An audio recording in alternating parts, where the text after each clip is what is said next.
On today's ChurchTechCast.com Q&A show, large files, streaming benefits, and streaming equipment.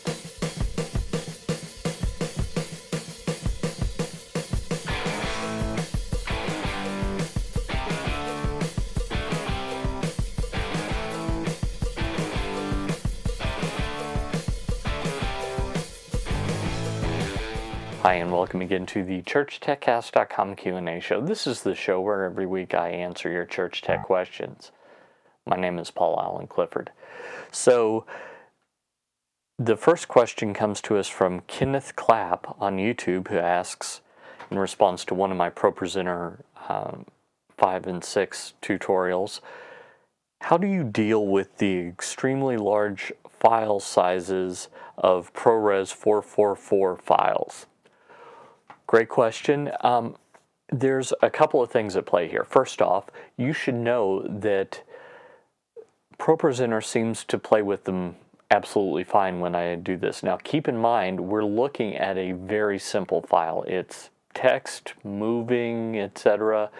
And the particular tutorial he was referencing was one where I was doing kinetic typography without click tracks. So I had several short files where as soon as the text stopped, I would cut that and then just have ProPresenter just freeze on that last frame. So that could go on for 30 seconds of an interlude or something like that. And then the very next file started one frame before it moves. So from the perspective of the audience, it's seamless, but actually we've cut out a whole lot of stuff in the middle. So that's one way of dealing with it in this particular case.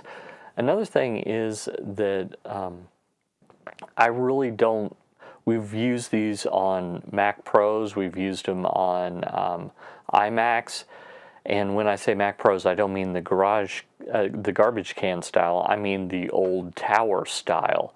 So we didn't have any problem with the larger file sizes, just, save the source file, which in Motion is a very small file, get rid of the 4444 file once you're done using it, knowing that you can re-render that out later should you need it again, and that helped with storage space. So there's a few different things that helped us with and really didn't have any problems whatsoever. Justin Wooliver via email says, I know live streaming is the thing these days, but what is your honest opinion about whether it is beneficial or not? The reason I ask is because I have a church asking me to help them set up their live streaming, and I am not really for the idea. I'm for the idea of streaming last week's video this week. The reason I think this way is you can never know what is going to disrupt the service, and you have no way of avoiding that on the live streaming. Just wanting to pick your brain about this idea and see what you think. Thanks for the question, Justin. Well, first off, if it's live, as in person, that will disrupt the worship experience of a lot more people than will be worshiping online. A lot of people seem to think that you put it up on the internet and you get millions and millions of views for your church service that live is 100 people. Doesn't work that way. Usually it's 2 or 3% of the people that are in person. So if you have 100 people in your congregation, you might have 2, 3.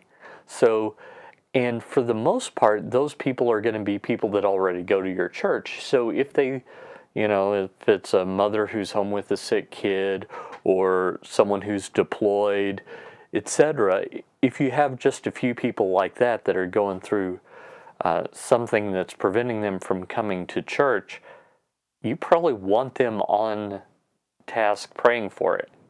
Now, with that said, I don't think that I would want to live stream a fake live church service.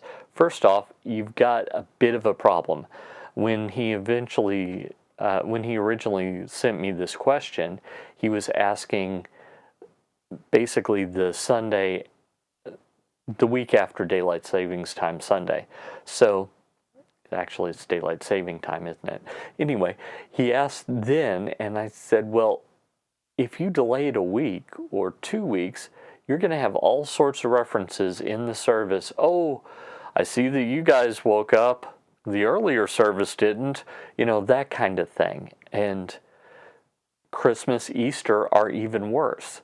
So you're going to find that there are all kinds of time indicating remarks that people make without even thinking about them. For years we would record our Saturday night service and then take it to a satellite campus for Sunday morning. Do you know how often people say tonight instead of today? Today means anytime within this 24-hour period. Tonight means anytime after, say, 5 p.m. Yeah, that's what I kept running into, is the pastors would inadvertently say this. And one of them was trying to be helpful, so she would correct herself, but that really didn't help me at all. So she'd say, tonight, not helpful. So the editing just became a bear because of this, because I didn't have isolated shots of all the cameras. In quite the contrary, I only had the final thing, so I had to cut out huge chunks and hope we went to another camera quickly enough. So it just was a big, big nightmare.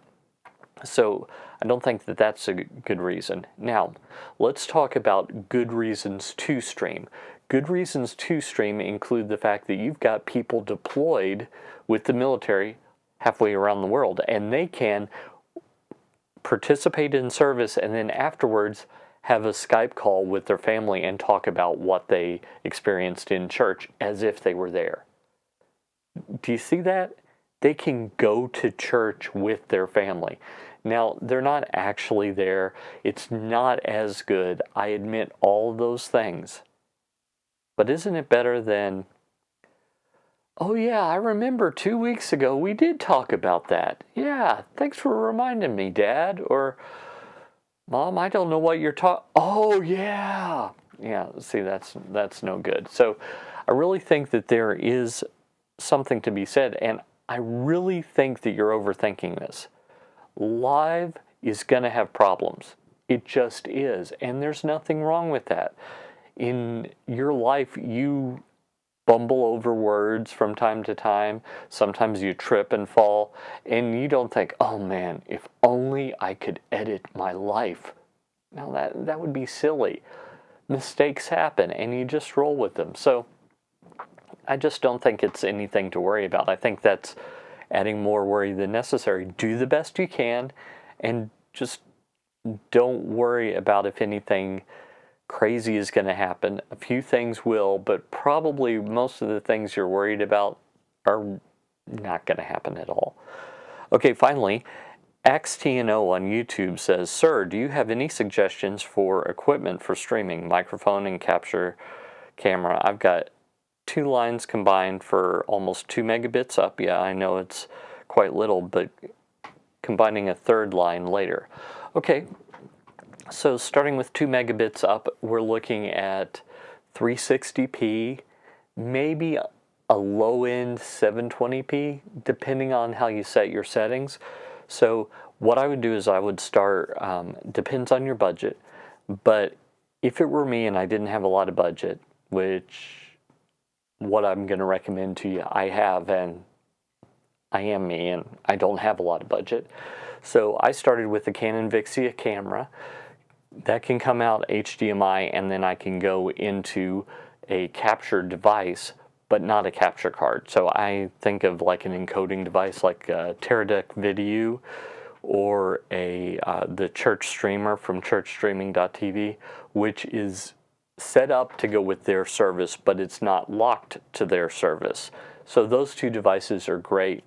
The Video Mini starts out at $500, so does the Church Streamer. I think the Church Streamer is actually a little bit better piece of hardware, but whatever. So that's where I would start for capturing and encoding. I would skip the idea of a computer because Most people will not spend enough money on a computer, and then once you buy the software, and then, oh no, Microsoft updated me to Windows 10 without my permission, and it quits working. So that's just the kind of stuff I would be worried about if I were you. So that's what I would do. Take a feed from your board, plug it into the camera, or depending on the encoding device, you can plug it in directly and then go from there. Well, I hope that answered one of your questions, and if not, just leave it below the video. And if you're listening to the audio, no problem, head on over to trinitydigitalmedia.com, leave it in the comments there. While you're there, sign up for my email newsletter by going to trinitydigitalmedia.com/newsletter, and I'll send you a bunch of free church tech training resources so that maybe you can get your questions answered even before you ask them. Either way, that's perfectly cool, and you'll get a free subscription to my email newsletter.